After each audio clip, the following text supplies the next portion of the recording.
Thank you అండి, thank you.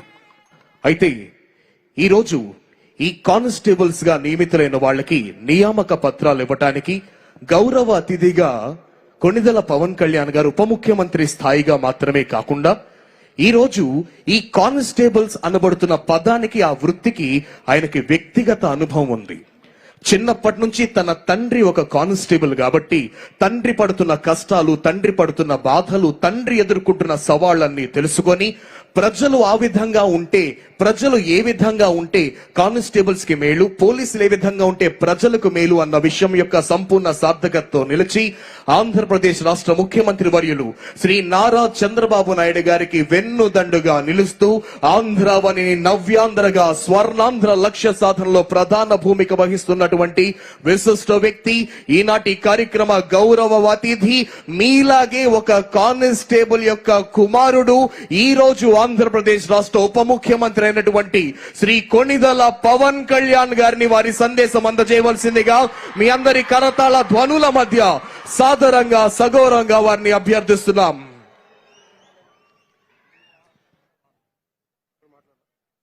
His very name resonates with commitment, integrity, and a fight for social justice.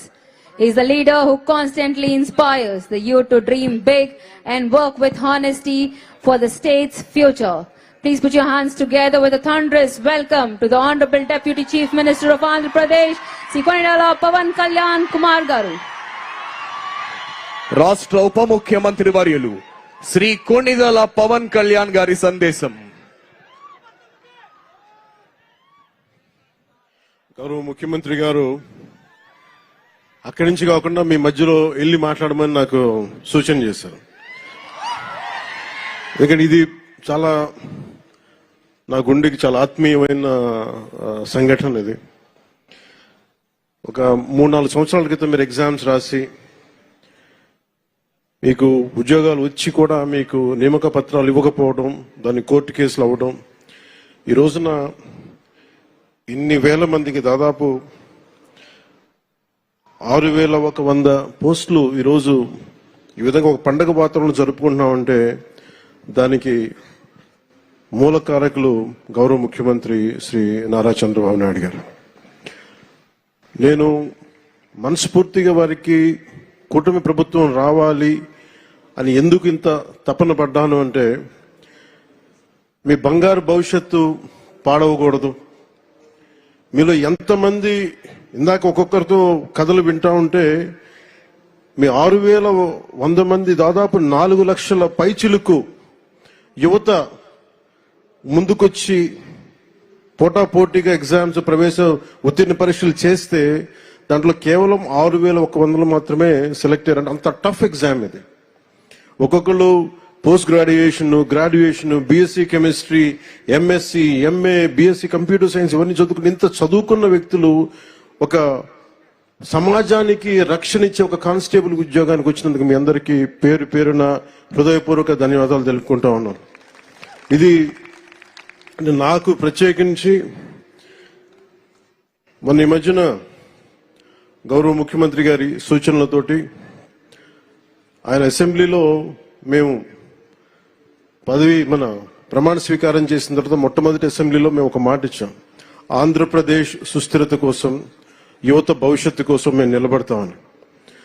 ఎక్కడా కూడా వ్యవస్థీకృతం అయిపోయింది అవినీతి అనేది.